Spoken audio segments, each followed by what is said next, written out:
Senantiasa kita tingkatkan puja dan puji syukur kita pada Allah Subhanahu wa taala. Juga salawat beriring salam pada baginda Nabi kita Sayyidina Muhammad sallallahu alaihi wasallam. Sebagaimana amanah yang disampaikan bahwa kita akan mencoba mentadabburi, mengulang kaji dari hadis Arba'in An-Nawawi, yaitu hadis yang ke-29. Disebutkan di sini an Mu'adz bin Jabal radhiyallahu an qala qultu ya Rasulullah akhbirni bi'amalin yudkhilunil jannah wa yuba'iduni 'anil nar qala laqad sa'alta 'an 'azim wa innahu layasirun 'ala man yassarahu Allah ta'ala 'alaihi ta'budullaha wa la tusyriku bihi syai'a wa tuqimus salata wa tu'tiyaz zakata wa tasumu ramadana wa tahujjul bait thumma qala ala adulluka ala abwabil khair as-sawmu junnah was sadaqatu tudfi'ul khati'ah kama yudfi'ul ma'un nara wa salatul rajuli fi jawfil lail thumma tala tatajafa junubuhum 'anil madaji' hatta balagha ya'malun thumma qala ala ukhbiruka bi ra'sil amri wa 'amudihi wa dhirwati sanamihi qultu bala ya Rasulullah qala ra'sul amri al-islam wa 'amuduhu as-salah wa dhirwatu sanamihi al-jihad thumma qala ala ukhbiruka bi malaki dzalika kulli qultu bala ya Rasulullah qala fa akhadha bi lisanihi wa qala kuffa 'alaika hadha qultu ya nabiy Allah wa inna la mu'akhadhuna bima natakallamu bih qala thaqilatka ummuk wa hal yakubbun nasa fin nari ala wujuhihim aw qala ala manakhirihim illa hasaidu alsinatihim rawahu Tirmidzi wa qala hadisun hasanun sahih. Jemaah yang dimuliakan Allah Subhanahu wa taala, hadis ini cukup panjang tapi memiliki makna yang luar biasa. Dari Mu'adz ibnu Jabal, ini seorang sahabat besar. Beliau masuk Islam pada saat Bai'ah Aqabah, umurnya masih 18 tahun, dan menikmati suasana keislaman dan 18 tahun berikutnya. Beliau wafat masih muda, umur 34 tahun. Tapi subhanallah, dalam 18 tahun keislamannya beliau mencapai puncak yang dibanggakan, di mana Rasulullah sallallahu alaihi wasallam menyebutkan bahwa sahabatnya yang paling mengerti halal dan haram itu Mu'adz bin Jabal radhiyallahu anhu.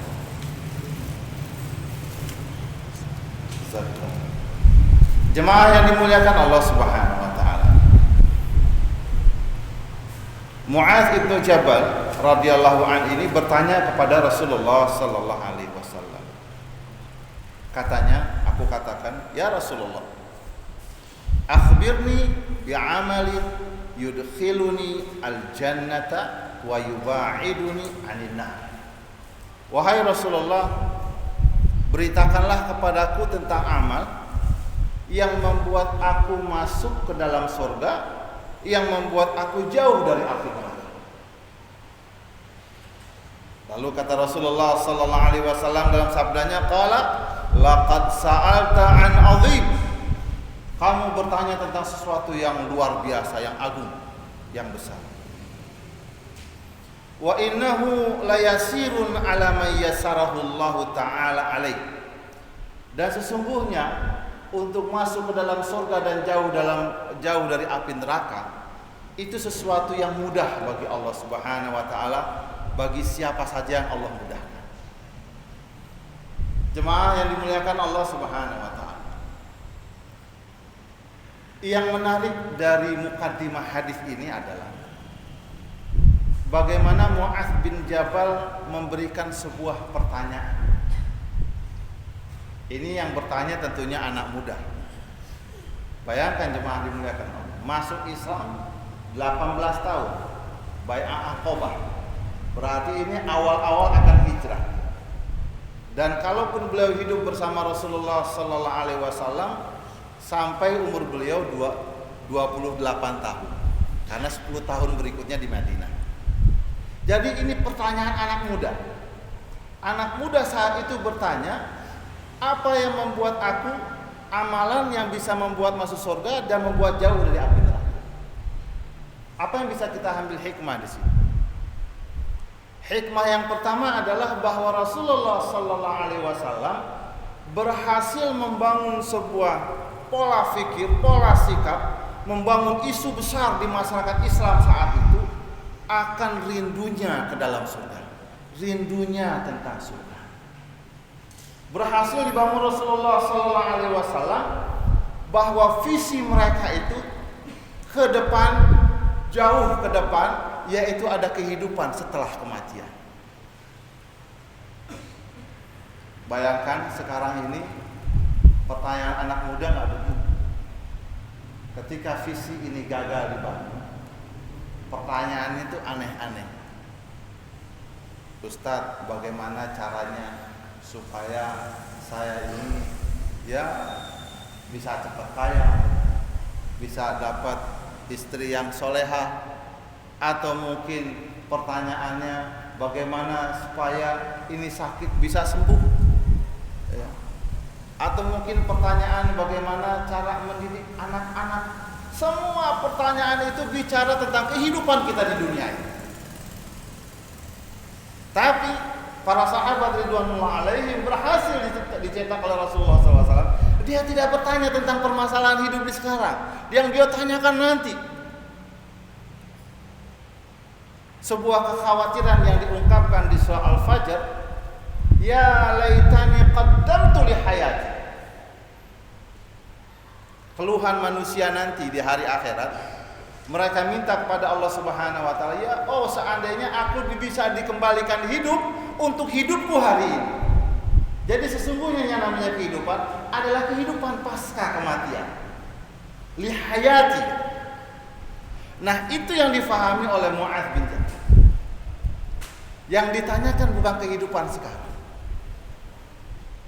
Bahkan sekarang kita ketika fenomena begitu kuatnya kegelisahan kita tentang kehidupan sekarang ini, sampai hal-hal yang kecil-kecil kita tanyakan, yang kemudian dirangsang di antara kita hal-hal juga yang sesungguhnya jauh dari kehidupan setelah kematian itu sendiri. Na'udzubillah kalau sampai kehidupan anak-anak muda sekarang ini pertanyaannya ya sudah lebih rendah dari itu, kisaran masalah pergaulan dan kisaran sekitar maksiat. Na'udzubillah. Jadi inilah sebuah keberhasilan kehidupan nubuwah. Karena yang dicontohkan oleh para anbiya sebelum Rasulullah sallallahu alaihi wasallam adalah kegelisahan seperti itu. Ma ta'buduna min ba'di. Kegelisahan para nabi adalah kalau mereka wafat, apa yang akan dikerjakan, ibadah apa yang akan mereka lakukan setelah kematianku. Nah, di sini Rasulullah sallallahu alaihi wasallam berhasil. Jadi dari pertanyaan ini kita menangkap bahwa ada keberhasilan dakwah Rasulullah sallallahu alaihi wasallam dalam membentuk sebuah generasi. Dari kita lihat pertanyaan Mu'adz bin Jabal. Ini anak muda yang nanya.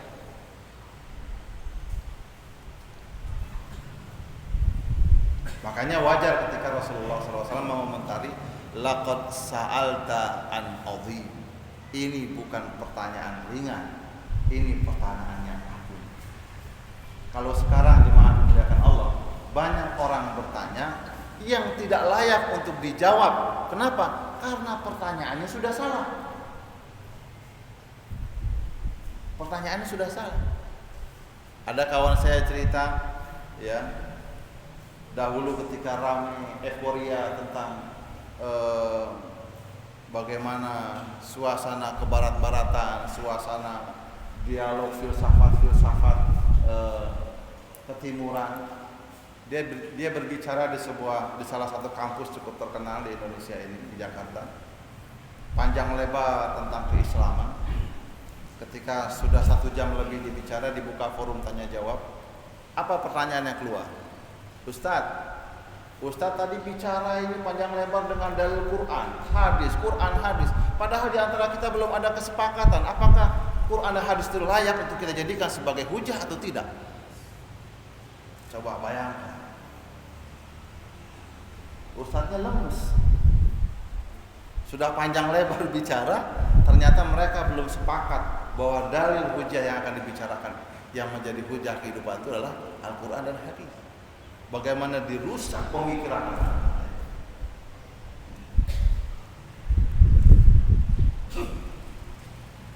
Itu yang pertama, jemaah dimuliakan Allah Subhanahu wa taala. Yang kedua, yang menariknya, bagaimana Rasulullah sallallahu alaihi wasallam membentuk generasi. Ada karakter murabi, ada karakter guru yang dicontohkan oleh Rasulullah sallallahu alaihi wasallam di hadis. Mu'adz bin Jabal radhiyallahu anhu bertanya satu pertanyaan, yaitu akhbirni bi amalin yudkhiluni al-jannata wa yubaiduni anin nar. Pertanyaan itu satu. Informasikan kepadaku tentang satu amal yang membuat aku masuk surga dan membuat aku jauh dari api neraka. Kemudian Rasulullah sallallahu alaihi wasallam menjawab. Jawabannya sudah beliau berikan. Ta'budullaha wa la tusyriku bihi syai'a wa tuqimus shalah wa tu'tiyaz zakah wa tasumar ramadan wa tahujjal bait.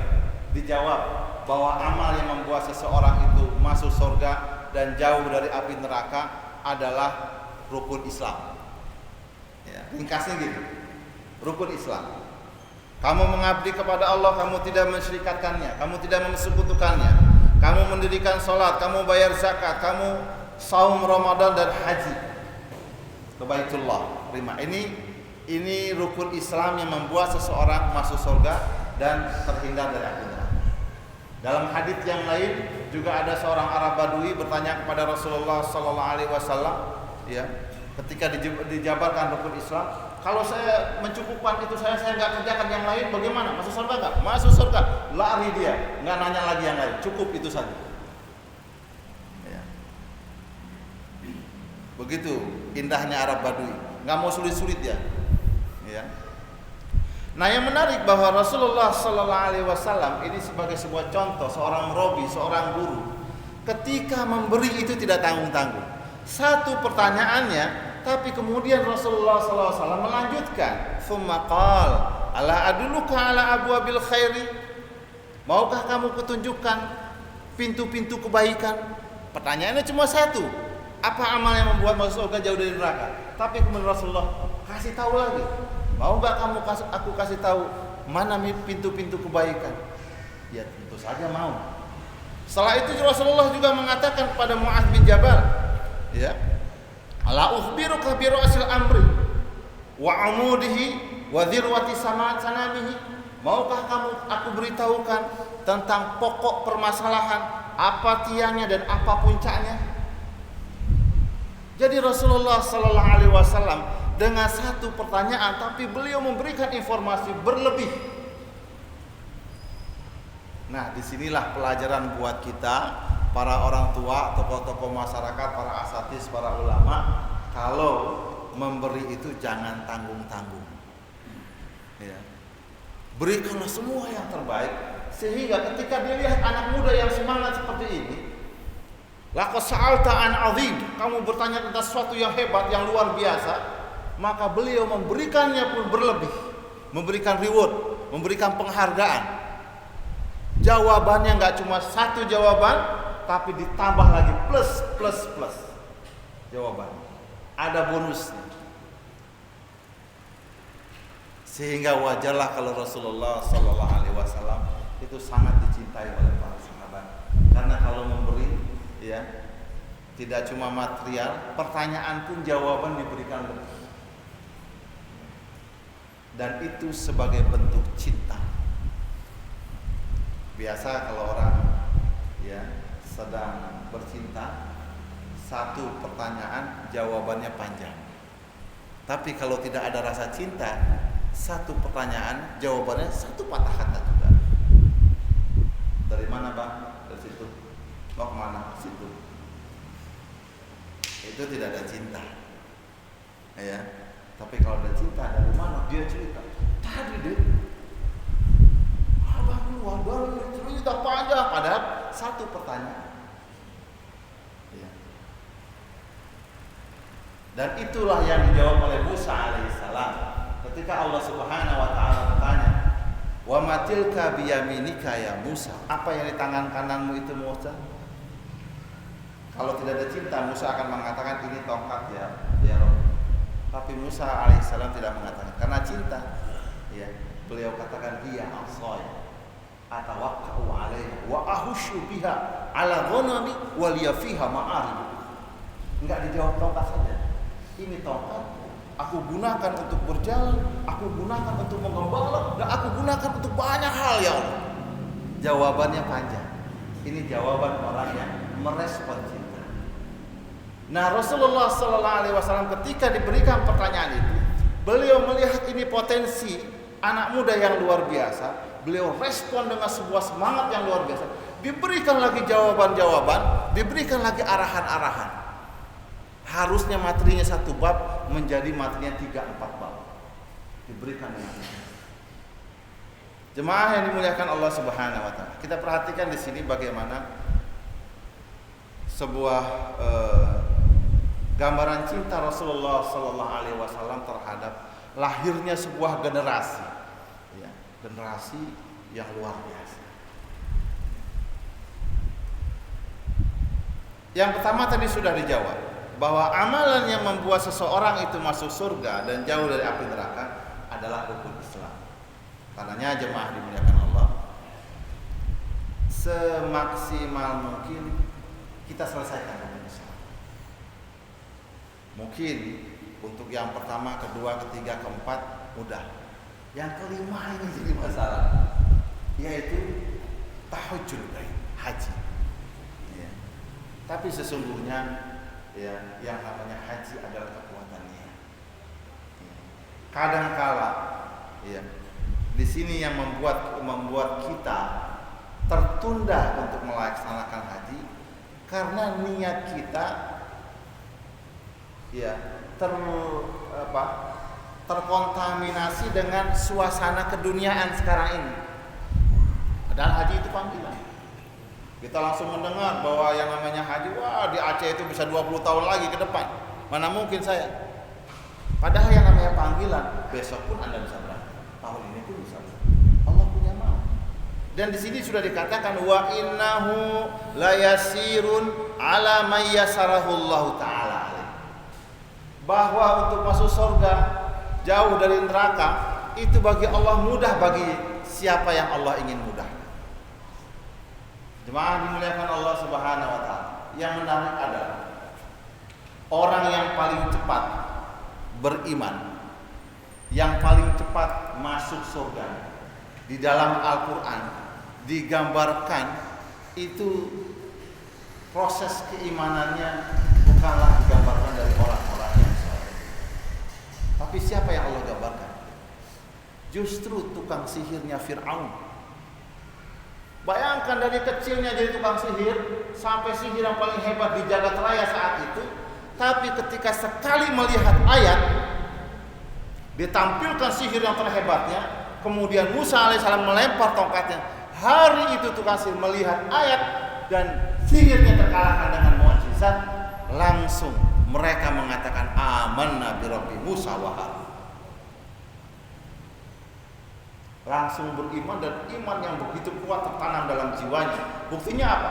Fir'aun marah, Fir'aun mengancam, kenapa kamu beriman padahal belum minta izin kepadaku?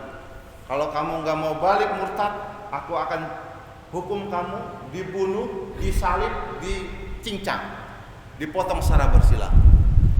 Mereka mengatakan apa? Faqdi ma anta qaw, innama taqdi fi hadhil hayatid dunya. Silakan putuskan, karena keputusan kamu cuma berlaku di dunia. Kami mengharapkan ampunan Allah. Jadi kalau Allah ingin memudahkan, semuanya mudah. Hatta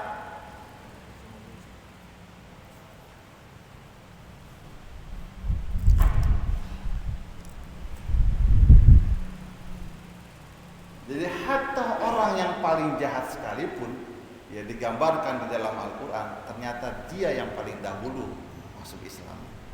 Dan dia belum sempat sholat, belum sempat haji, belum sempat zakat, tapi lebih dahulu masuk Islam dan masuk dalam surga.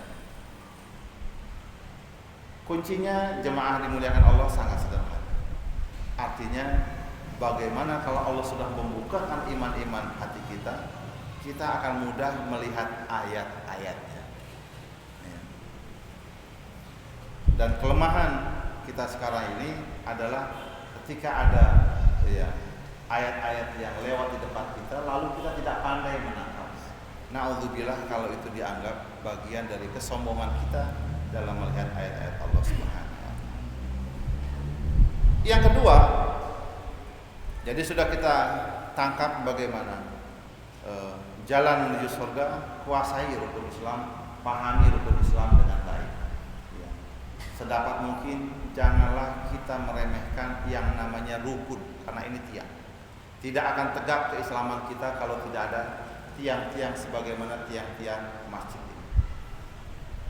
Sedapat mungkin kalau untuk akidah semua itu urusan hati dan urusan keyakinan kita masing-masing, kita yang tahu menghadapi permasalahan.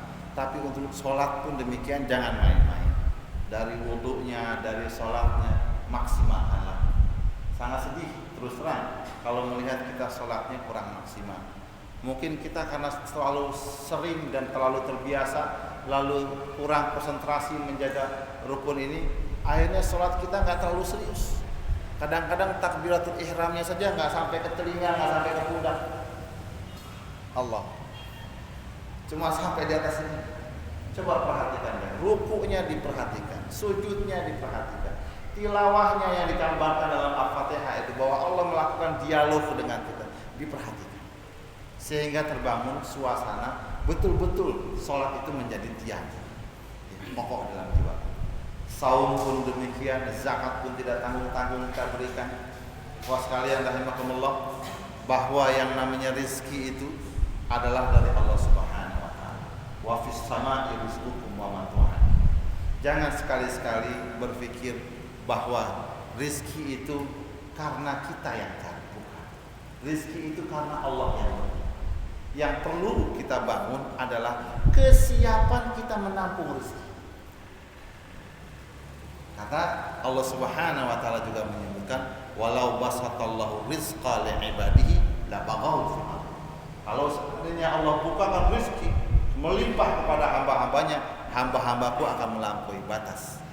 Ada kapasitas kita menerima rezeki cuma setumpuk segini.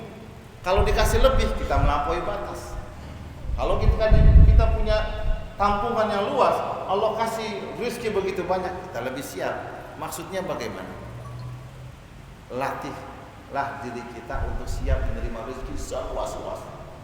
Bagaimana caranya? Infaklah, zakatlah sebanyak-banyaknya. Karena ketika kita sudah tidak ringan lagi mengeluarkan zakat, sudah enggak hitung-hitungan lagi kita mengeluarkan infak, berarti kamu punya kapasitas untuk menampung rezeki juga sudah besar. Kalau untuk mengeluarkan uang warna merah saja sudah berat, sehingga wajar kalau Allah memberikan rezeki juga berat hati, karena kasihan diberikan kapasitas lebih dia nggak sanggup. Ya, luaskanlah kapasitas kita untuk menampung, karena nahnu narzuqukum wa iyyakum. Karena kami yang di sini. Kapasitas ini yang perlu kita perluas. Ya, memperluas lapangan pemikiran, lapangan hati, kesiapan menghadapi permasalahan, ya.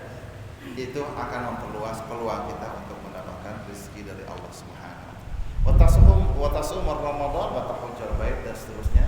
Ini waktu kita sangat terbatas, sementara hadisnya cukup panjang. Saya persingkat saja. Yang berikutnya, ala aduluka ala abwabil khair. Maukah kamu kutunjukkan kepada pintu-pintu kebajikan? Lalu Rasulullah sebelum Mu'adz bin Jabal menjawab, beliau langsung sudah menjawab. Ini hebatnya guru ini. Enggak diminta dikasih, Belum dijawab dikasih juga. Ini yang namanya jawaban pelajaran yang plus-plusnya. Maukah aku tunjukkan kamu pintu-pintu kebaikan? As-saumu junnah. Puasa, karena puasa itu benteng. Jadi kalau rasanya kita berat sekali melaksanakan kebaikan, paksakan diri buat puasa. Karena puasa itu benteng. Kalau rasanya kita berat kali menghadapi tantangan, permasalahan, puasalah. Karena puasa itu benteng. Para sahabat ridwanullah alaihi mengatakan itu puasa itu bagaikan seseorang yang akan terjun ke medan perang, dia langsung membawa perisainya. Jadi terlalu berani kalau kita terjun ke tengah lapangan tanpa perisai, nekat namanya. Biasakanlah dengan saum. As-saumu junnah. Was-shadaqatu tudfi'ul khati'ata kama tudfi'ul ma'un nar. Dan sedekah. Karena sedekah itu memadamkan kesalahan sebagaimana air memadamkan api. Dengan kata lain, jemaah dimuliakan Allah, karakter sebuah kesalahan itu karakternya kayak api. Sedikit kita punya kesalahan, itu bisa menyundut yang lainnya. Dan itu sangat terasa sekarang. Salah-salah kita bicara, salah-salah kita bersikap, ada yang tersinggung, kemudian dia memprovokasi yang lainnya, mengompori yang lainnya, akhirnya tidak kita kira tiba-tiba menjadi tersalahkan. Kita menjadi gagal. Karena sekarang zaman ini sudah aneh-aneh. Ya. Orang yang jelas-jelas salah, ya, itu bisa dikatakan tidak salah. Kenapa? Karena tidak diketemukan niat jahatnya. Artinya apa? Boleh jadi orang yang dikatakan tidak ketemu niat jahatnya sudah banyak sedekah kepada dia sehingga memadamkan cahaya, ya, apinya. Banyak sedekah. Karena banyak memberi itu akan memadamkan. Ya. Entah konteksnya positif, entah konteksnya negatif, tapi setiap kali seseorang memberi pasti akan memadamkan hal-hal yang kesalahan dia. Ya kan? Konteksnya seperti itu. Baik itu nilainya negatif maupun nilainya positif. Karenanya orang yang banyak punya kesalahan tapi dia banyak memberikan sedekah, ya, ini karakternya. Kesalahan itu akan dilupakan oleh umumnya manusia.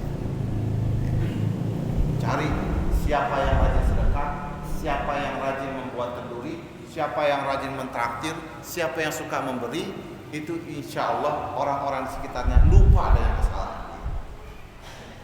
Ini sabda Rasulullah Sallallahu Alaihi Wasallam, was-shadaqatu tudfi'ul khati'ata kama yudfi'ul al-ma'un nar. Karakter ini perlu kita pahami. Kalau kita jarang memberi, itu sama juga kita membiarkan api kesalahan kita membakar. Dan itu kalau kita nggak sampai kuat menahannya, bisa membakar diri kita nanti karena terlalu besar api.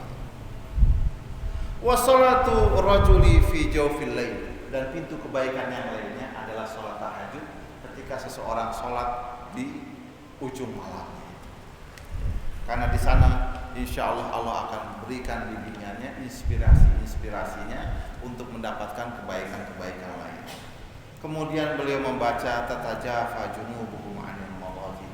Dipuji orang-orang yang sholat malam ini karena mereka orang-orang yang menjauhkan labungnya dari tempat tidurnya. Kemudian Rasulullah Sallallahu Alaihi Wasallam bersabda lagi, ala ukhbiruka bi ra'sil amri. Maukah kamu aku berikan informasi tentang modalnya semua urusan dan tiangnya serta wazirwati sanamihi, dan puncak dari semua urusan.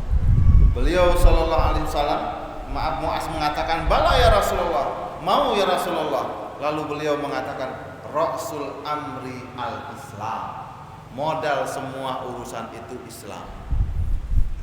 Dari sini jemaah dimuliakan Allah, maka tidak ada alasan sehebat apapun seseorang, ya, seluar biasa apapun pemberiannya, tapi kalau modal awalnya Islam gak ada, itu sama aja kosong, gak ada, ya, karena modalnya itu Islam. Jadi semua sudut pandang kita kalau mau melihat ke depan, siapa saja orang-orang yang baik, lihatlah dia punya modal awal enggak, Islam atau bukan. Karena itu modal awal. Kalau tidak ada modal awal ini, jangan cerita berikutnya Anda terlalu percaya dengannya, apalagi sampai kemudian memuliakan dan mengangkatnya menjadi pemimpin. Nggak mungkin, karena dia nggak punya modal. Orang nggak punya modal itu, ya biasanya ya berbahaya buat kita. Bagaimana seorang bisa untung tanpa modal? Ya. Mengendalikan, menyingkirkan kekikiran dirinya, itu orang sukses. Jadi sarana infak, sarana zakat, sarana sedekah itu adalah latihan supaya kita menjadi orang sukses. Supaya apa? Supaya harta yang kita miliki itu tidak di dalam hati, tapi ada di tangan. Ya. Sehingga kita mudah mengelolanya. Tapi kalau harta itu sudah di hati, maka dia akan mengelola kita. Maunya Allah supaya harta itu disalurkannya ke tangan. Ya. Sehingga ini akan mudah ya kita kendalikan harta dunia itu sendiri. Nah, konteksnya judulnya nanti kalau mau sukses sedekah, mau ini apa sedekah, itu sebenarnya sebagai bukti karena posisi harta itu sudah nggak di sini. Tapi Anda sedekah, cuma hartanya masih di sini, sulit juga. Anda sedekah, kemudian Anda mikir, habis ini katanya akan dapat 10 kali lipat. Lalu sedekah lalu nunggu-nunggu, kapan 10 kali lipat, kapan 10 kali lipat. Itu hartanya masih di sini. Ya. Tapi kalau kita keluarkan begitu saja, ya, insya Allah akan kembali pada kita yang jauh lebih baik lagi. Jadi intinya dari sedekah itu semua adalah sesungguhnya yang diinginkan bagaimana kita mengeluarkan kecintaan harta itu dari hati kita lalu diberikan ke tangan kita, lalu tangan ini yang mengendalikan. Saya pikir itu secara umum ya konteks dari semua pertanyaan tadi. Saya cukupkan dari sini ya, sampai di sini. Hadanallahu ajma'in. Billahi taufiq wal hidayah wal afu minkum. Assalamualaikum warahmatullahi wabarakatuh.